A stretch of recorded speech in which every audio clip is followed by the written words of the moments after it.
Anime fans அனைவருக்கும் வணக்கம். இன்றைக்கி நம்ம சோல் லேண்ட் எபிசோட் 102 தான் பார்க்க போகிறோம். போன எபிசோட் எங்கே முடிஞ்சிருக்கோம்னா, நம்ம டீமுக்கும் அந்த ஃபங்ஷாவத்தியன் டீமுக்கும் சண்டை ஆரம்பிச்சிருக்கோம். நம்ம ஹீரோ பார்த்தீங்கன்னா அந்த ஒரு ஹேமரை வச்சு அட்டாக் பண்ணியிருப்பான். அங்கே தான் முடிஞ்சிருக்கோம்.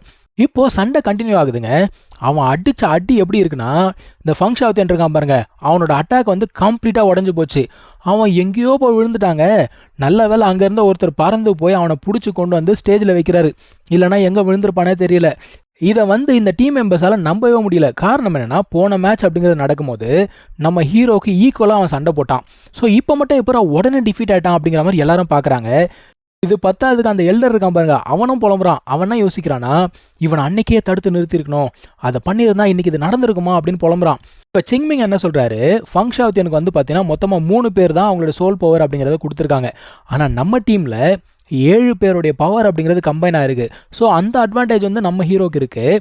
ஆனால் மாஸ்டர் என்ன சொல்கிறாருன்னா, ஃபங்ஷாவத்தியன் செஞ்ச மிகப்பெரிய தப்பே அதே டெக்னிக்கை மறுபடியும் யூஸ் பண்ணது தான். ஸோ போன வாட்டி அவன் சண்டை போடும்போது அது வந்து பயங்கர பவர்ஃபுல்லாக இருக்குது.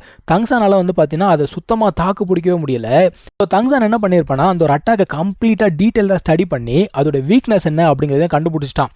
அதோட வீக்னஸும் சரி, இந்த ஹேமரில் ஒரு டெக்னிக் இருக்குது, அதோட வீக்னஸும் சரி, ரெண்டுமே ஒன்று தான். அதாவது இந்த ஒரு அட்டாக் ஸ்டார்ட் பண்ணுறதுக்கு முன்னாடியே நிறுத்திட்டோம் அப்படின்னா அதால் வந்து கண்டினியூ பண்ண முடியாது.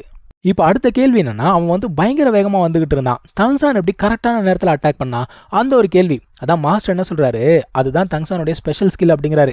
அவன் என்ன பண்ணான், அவனோட அந்த பர்பிள் டீமன் ஐ இருக்குல்ல, அதை யூஸ் பண்ணி இவன் எந்த திசையில் வருவான் அப்படிங்கிறத ட்ராக் பண்ணிகிட்டே வந்தான். ஸோ கரெக்டாக அந்த ஒரு இடத்துக்கு வந்த உடனே ஹேமரை வச்சு அட்டாக் பண்ணி அந்த ஒரு அட்டாக்கை வந்து நியூட்ரலைஸ் பண்ணிட்டான். மாஸ்டருக்கு இன்னொரு கவலை என்னென்னா, இவனோட எபிலிட்டிஸ்லாம் வெளியில் தெரிய ஆரம்பிச்சிச்சு. ஹவுத்தியன் ஹேமர்லாம் யூஸ் பண்ணுறான். இதை பார்க்க மார்ஷல் சோலால் என்ன பண்ணோம், இவனை கொல்லணும் அப்படின்னு சொல்லிட்டு துடிக்கும். அது அவருக்கு வந்து மிகப்பெரிய ஒரு கவலையாக இருக்குது. இப்போ இந்த டீம் மெம்பர்ஸ்லாம் பார்க்குறாங்க, சரிப்பா ஃபங்ஷாவத்தியன் டிஃபீட் ஆகிட்டான், நம்ம விட முடியாதுல்ல, கண்டினியூஸாக சண்டை போடலான்னு சொல்லிட்டு பவர் அப் பண்ணுறாங்க. இப்போ நம்ம டீம் சும்மா இருப்பாங்களா? இவனும் என்ன பண்ணுறான்னா, அவனோட இந்த ஹேமர் இருக்குல்ல, அதை இன்னுமே வந்து பவர் அப் பண்ணுறான். அது என்ன ஆகுது, சைஸ் பெருசாகிட்டே போய்கிட்டு இருக்குங்க. ஆனாலுமே இவன் வந்து ஸ்டெடியாக பிடிச்சிக்கிட்டே இருக்கான். அந்த இடமே வந்து பார்த்தீங்கன்னா பயங்கரமாக சேஞ்ச் ஆகுது, வெதரே மாறுது, லைட்டிங் எல்லாம் வருது. ஆக்சுவலாக தங்சான் வந்து பார்த்தீங்கன்னா அந்த ஒரு ஹேமரோட ஃபியூஸ் ஆன மாதிரி இருக்கான். இவங்களுக்கு ஒன்றும் புரியல. இவர் பார்க்குறாரு ராங்கோடைய அப்பா. இதை வந்து பார்த்தீங்கன்னா டூல் சோல் ஃபார்ம் அப்படின்னு சொல்லுவாங்க. ஆக்சுவலாக அந்த போப் என்ன நினைக்கிறா, இவன் வந்து லெவல் 43 தான் இருக்கான். அப்படி இருக்கும்போது இந்த டெக்னிக் எப்படி பண்ண முடியும்? ஸோ நார்மலாக இதை பண்ணணும்னா அட்லீஸ்ட் லெவல் 70 இருக்கணும். இவன் இருக்கிறது 43, எப்படி பண்ணுறான் அப்படின்னு சொல்லிட்டு யோசிக்கிறாங்க. ஆனால் இந்த இடத்துல இவங்க வந்து பார்த்தீங்கன்னா 7 பேருடைய பவர் அப்படிங்கிறத கம்பைன் பண்ணியிருக்காங்க இல்லையா, அதான் மாஸ்டர் சொல்லிட்டு இருக்காரு. அப்படி கம்பைன் பண்ணும்போது இவனோட பவர் லெவல் வந்து பார்த்தீங்கன்னா அட்லீஸ்ட் லெவல் 70க்கு மேலே தான் இருக்கும். ஸோ இந்த ஒரு டெக்னிக்கை இவனால் யூஸ் பண்ண முடியுது. நார்மலாக சோல் மாஸ்டர்ஸ் இருக்காங்களே, அதாவது பீஸ்ட் சோல் மாஸ்டர்ஸ், அவங்களுக்கு வந்து 7th சோல் ஸ்கில் என்ன அப்படின்னா, இவங்களால் வந்து பீஸ்ட் சோல் ஃபார்ம் அப்படிங்கிறத பண்ண முடியும். அதாவது இப்போ மூபாய் இருக்கான்ல, அவனோட ஒயிட் டைகர் இருக்குது, அவனோட 7th ஸ்கில் என்னவா இருக்கும் அப்படின்னு பார்த்தீங்கன்னா டைகராகவே ஃபார்ம் ஆகிடுவான். ஆனால் இவன் வந்து டூல் சோல் ஃபார்ம் அப்படிங்கிறதுனால இவன் வந்து அந்த டூலோட மர்ஜ் ஆன மாதிரி ஆகிடும். இப்போ இதோட பவர் வந்து வேற லெவலில் இருக்கும். இவ்வளோ விஷயத்தை பார்த்ததுக்கு அப்புறம் கூட ஆப்பனன்ஸ் வந்து பார்த்தீங்கன்னா சண்டை போகிறத நிறுத்தலைங்க, தொடர்ந்து வரானுங்க சண்டை போகிறதுக்கு. இப்போ தங்சானுமே வந்து அடிக்கிறதுக்கு ரெடி ஆகிட்டான். ஓங்கி அடிக்கிறான் பாருங்க, ஒரே அடி தான், மொத்த பையலும் டிஃபீட் ஆகிட்டாங்க. வேற லெவலில் இருக்க அட்டாக்கு. இப்போ பிரச்சனை என்னென்னா, தங்சான் அங்கே நிறுத்தலை, மனுஷன் அடுத்த அட்டாக்கு போகிறான். அதாவது இந்த ரேண்டம் ஹேர் ஹேமரிங் சொல்லிட்டு ஒரு டெக்னிக் இருக்குது, அது பயங்கரமாக இருக்கும். அடுத்த அடி அடித்தான்னு வச்சுக்கோங்க, இங்கே இருக்க ஆடிட்டோரியம்லாம் பிச்சுன்னு போயிடும். இப்போ இந்த பவர் இருக்கு இல்லையா, அங்கே இருக்க ஸ்ட்ராங்கஸ்ட் பீப்புளோடைய அந்த கவனத்தெல்லாம் ஈர்க்க ஆரம்பிக்குது.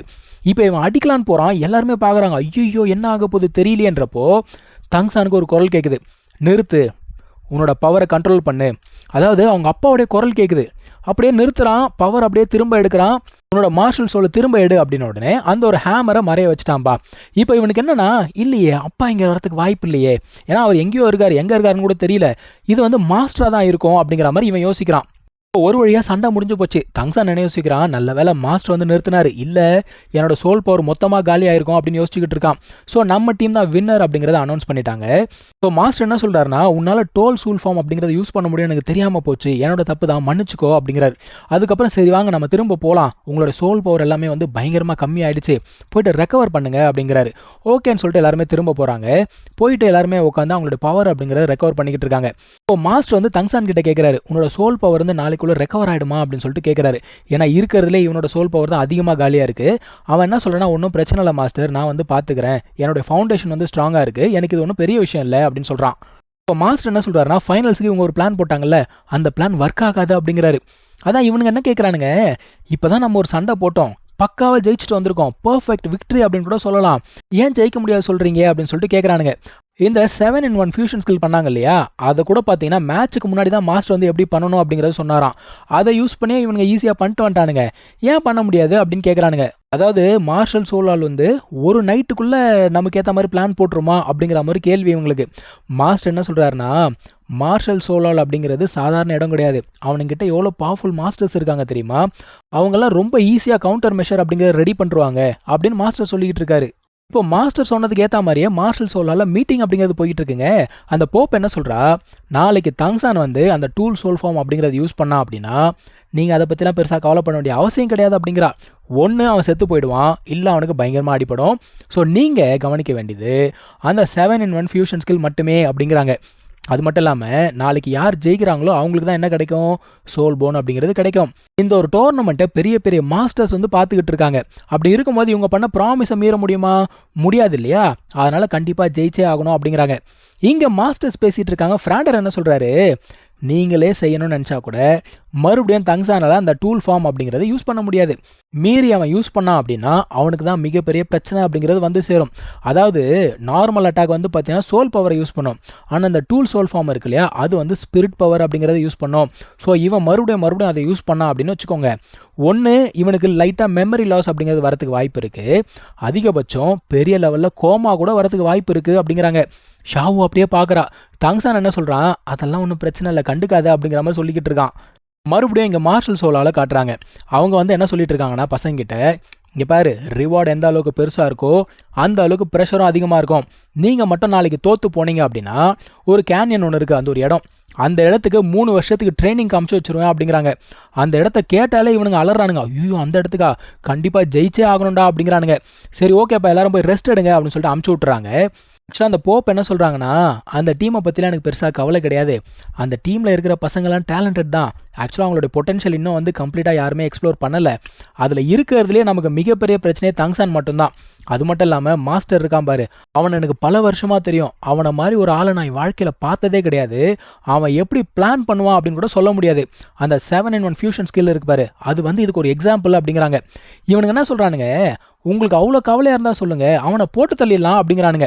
இப்போ அங்கே மாஸ்டர் என்ன சொல்லிட்டு இருக்காரு, நீங்கள்லாம் வந்து உங்களோட ப்ராக்டிஸை மட்டும் பாருங்கள், எப்படி அவங்கள டிஃபீட் பண்ணலாம் அப்படிங்கிறத நாளைக்கு நான் சொல்கிறேன் அப்படிங்கிறாரு. இங்கே மார்ஷல் சோலால் அந்த போப் என்ன கேட்குறாங்க, இவ்வளோ கான்ஃபிடென்ட்டாக பேசுகிறல்ல, அப்போ தங்சான் எப்படி வந்தான், அப்போ நீ அவனை அங்கேயே போட்டு தள்ளிருக்கணும் அப்படின்னு சொல்லிட்டு கேட்குறாங்க. இவனுங்க திரு முழிக்கிறாங்க. அவங்க என்ன சொல்கிறாங்க, இங்கே பாரு, அந்த ஆள் வந்து ஒரு எல்டர் சரியா, அது பத்தாததுக்கு அந்த ஆள் வந்து அந்த ப்ளூ லைட்னிங் ஃபேமிலியை சேர்ந்தவன், நீ தேவையில்லாமல் கொண்டு தொலைச்சிடாத, என்னுடைய ஆர்டர் இல்லாமல் யாரும் எதுவுமே பண்ணக்கூடாது, நீங்கள் 2 பேர் கிளம்புங்க அப்படின்னு சொல்லிட்டு அமுச்சு விட்றா. அதுக்கப்புறமா கூட பார்த்தீங்கன்னா இவன் மாஸ்டர் பற்றி தான் யோசிச்சுக்கிட்டு இருக்கா. ஏன்னா இத்தனை வருஷம் ஆகி கூட மனுஷன் பயங்கரமான சர்ப்ரைஸ் எல்லாம் கொடுத்துட்டு இருக்காருல, அதான் யோசிச்சுக்கிட்டு இருக்கா. இவளுக்கு என்னன்னா, இவங்க சின்ன வயசாக இருக்கும்போது இவங்களுடைய மாஸ்டர் ஒருத்தர் இருந்திருப்பார்ல, அவர் தான் வந்து நம்ம மாஸ்டரையும் இவங்களையும் பிரித்து விட்டாராம். அதுதான் இவங்க யோசிச்சுட்டு இருக்கா, உண்மையாகவே நம்ம மாஸ்டர் நம்மளை பிரிச்சுட்டாரோ அப்படின்ற மாதிரி யோசிச்சுட்டு இருக்கா. அதுக்கப்புறம் என்ன சொல்கிறா, என்னால் முடிஞ்சதெல்லாம் வந்து உன்னை காப்பாற்றுறது மட்டும்தான், ஆனால் மற்றவங்கள பற்றி எனக்கு எந்த கவலையும் கிடையாது அப்படிங்கிறா. ஸோ இங்கே தான் இந்த ஒரு எபிசோட் முடியுதுங்க. நம்ம அடுத்த எபிசோடில் மீட் பண்ணலாம். தேங்க்யூ ஸோ மச் ஃபார் வாட்சிங். Take care. பை.